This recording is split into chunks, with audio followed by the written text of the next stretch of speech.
আমরা যদি মূল্যস্ফীতি নিয়ন্ত্রণটা আমাদের এক অন্যতম লক্ষ্য হয়, তাহলে টাকা ছাপানোর চিন্তা আমরা যেন স্বপ্নেও কল্পনা না করি। ভারতের ভিতর দিয়ে আমরা এগুলি আনতে পারবো। ভারত কিন্তু এর মধ্যে যদিও আমাদের দ্বিপাক্ষিক বিভিন্ন ধরনের অশুল্ক বাধা ইত্যাদি হয়েছে, কিন্তু এটা এখনো চলছে। এবং 2011 সাল থেকে ভারত যে আমাদেরকে শূন্য শুল্কে মাত্র 25টা আর্মস, লিকার এগুলো ছাড়া শূন্য শুল্ক দেয়, সেটাও কিন্তু অব্যাহত আছে। আমার মনে হয় যে আমাদের দ্বিপাক্ষিক সম্পর্কটাকেও সেইভাবে আমাদের দেখতে হবে, এবং আঞ্চলিক, উপ আঞ্চলিক এই বিষয়গুলো কিন্তু চলে আসবে। এবং নেপালের সাথে এই বিদ্যুৎ আমদানিটা আমাদের এই জ্বালানি নিরাপত্তা এবং নবায়নযোগ্য জ্বালানির সাথে কিন্তু ওতপ্রোতভাবে জড়িত হয়ে যাবে। বিকাশ পেমেন্টে 10,000 টাকার বেশি অফার, শপিং চলছে তো। এবং আমাদের বাজার সক্ষমতা, বাজার প্রতিযোগিতা সক্ষমতা, এটার সাথেও কিন্তু এটা একটা সম্পর্ক আছে। আমাদের নবায়নযোগ্য আমরা কোথায় পাবো? আমাদের তো হাইড্রো, তারপরে উইন্ড, এগুলাতে খুব একটা তো আমাদের খুব সম্ভাবনা নাই। সো এই বিষয়টাকে আমি একটু বিবেচনা রাখার জন্য অনুরোধ করছি, দেশের স্বার্থের কথা বিবেচনা করে। একটা টোটাল জিনিসের হিসাব যাচ্ছে। আমি একটু আরো অন্যান্য আগাই এটার ভিতরে। সেটা হলো যে টাকার সংকট ছাপানোর প্রয়োজন হয়ে যাবে কিনা। এই প্রশ্ন হলো যে খুবই স্বাভাবিক। টাকা ছাপানোকে আমরা কোনোভাবেই উৎসাহিত করি না, এবং এটা ঘোষণা দিয়ে হোক বা গোপনে হোক কোনোটাই ঠিক না। আপনারা দেখেছেন গতবার যে এই মুহূর্তে যে গভর্নর আছেন উনি চেষ্টা করেছেন যে টাকা না ছাপানোর জন্য, কিন্তু পরে ছাপিয়ে পরে বলতে বাধ্য হয়েছেন যে টাকা ছাপিয়েছি। বিকাশ পেমেন্টে 10,000 টাকার বেশি অফার, শপিং চলছে তো। তো এখন এই ক্ষেত্রে আমাদের প্রশ্ন পরিষ্কার যে বাজার কিন্তু বুঝতে পারে যে আপনি টাকা ছাপিয়ে দিলেন কি দিলেন না। কারণ হলো টাকার বিপরীতে যদি পণ্য উৎপাদন না থাকে তাহলে মূল্যস্ফীতি হতে বাধ্য। সেহেতু আমরা যদি মূল্যস্ফীতি নিয়ন্ত্রণটা আমাদের এক অন্যতম লক্ষ্য হয়, তাহলে টাকা ছাপানোর চিন্তা আমরা যেন স্বপ্নেও কল্পনা না করি, গোপনে বা প্রকাশ্যে আর কি।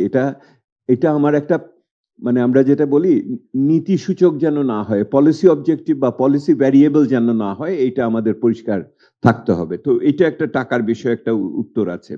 ফ্যামিলি কার্ড নিয়ে একটা প্রশ্ন তুলেছেন ওনারা, প্রবলেম বলেছেন। What is your problem? What is the problem in the family? না, ফ্যামিলি কার্ডের বিষয়ে প্রবলেম না, আমরা যেটা বলেছি চ্যালেঞ্জ কি ফ্যামিলিতে না কার্ডে? কার্ডে ওর সমস্যা না থাকুক, ফ্যামিলিতে তো থাকা উচিত না। যেইটা আমরা বলেছি সেটা হলো যে সবসময় এটা আমাদের যে কোনো সামাজিক নিরাপত্তা কর্মসূচি যখনই আমরা দেই, এটার সবচাইতে গুরুত্বপূর্ণ জায়গাটা হয় হলো যে আমরা কিভাবে উপকারভোগী নির্বাচন করছি। সাধারণ আমাদের ঐতিহাসিক জায়গা হলো যে আপনি ওই আমাদের যে স্থানীয় সরকার আছে অথবা যে আমাদের স্থানীয় প্রশাসন আছে তাদেরকে আপনি দায়িত্ব দেন, ওইটা তারা একটা লিস্ট বের করে নিয়ে আসেন, কিছু বেসিক ক্রাইটেরিয়া থাকে। আমরা আমাদের প্রোগ্রামটা যখন বলেছিলাম তখন আমরা বলেছিলাম যে কতগুলো প্রক্সি সূচক আছে কিছু, সেই সূচকগুলোকে ব্যবহার করে আপনি বুঝতে পারেন যে কার আসলে প্রয়োজনটা বেশি হবে। সেই প্রয়োজনটা বেশি ধরে আমরা এরকম 10টি সূচকের কথা বলেছি। ফ্যামিলি কার্ড আমরা ইকোনমিক্সের ভাষায় সাপ্লাই ড্রিভেন একটা জিনিস হবে, যেরকম ভাবে ট্যাবের কথা আমরা বলেছি।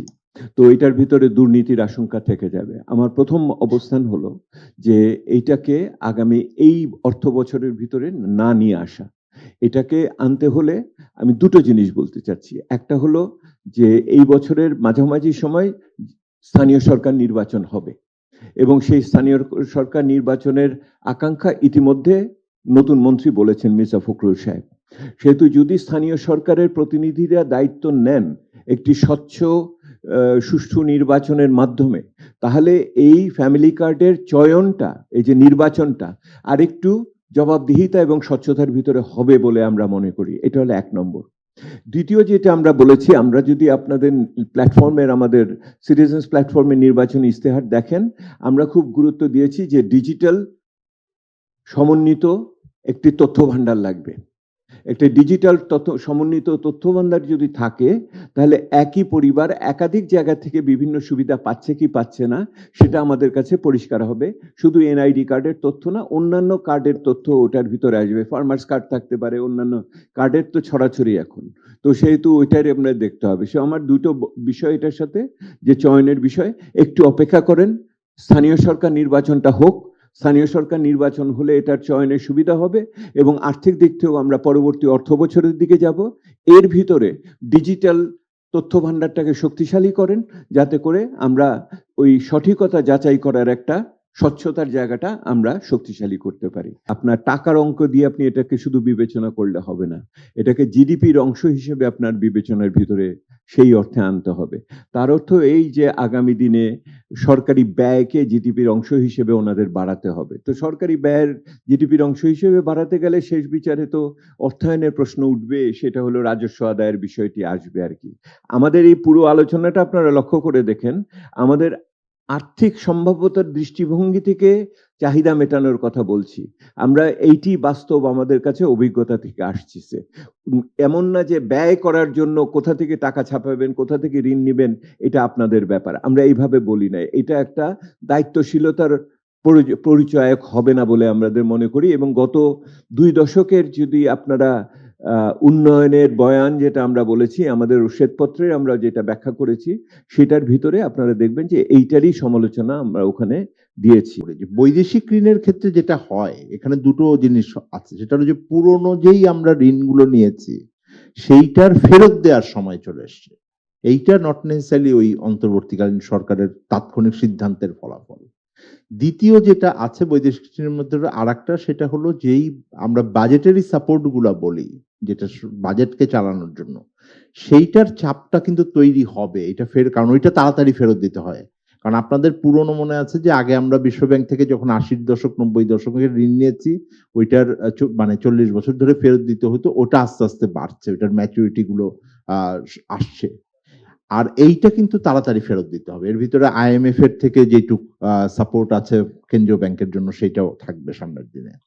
দ্বিতীয় আর একটা যেটা হলো, সেটা যে গত অর্থ বছরে 2024-25 অর্থ বছর যেটা অন্তর্বর্তীকালীন সরকার মোটামুটি দায়িত্বে ছিলেন, সেইখানে আমাদের যেহেতু কর আহরণ খুবই খারাপ হয়েছে, সেহেতু এইটা স্বাভাবিকভাবেই বাজেটের উপরে একটা চাপ তৈরি হয়েছে।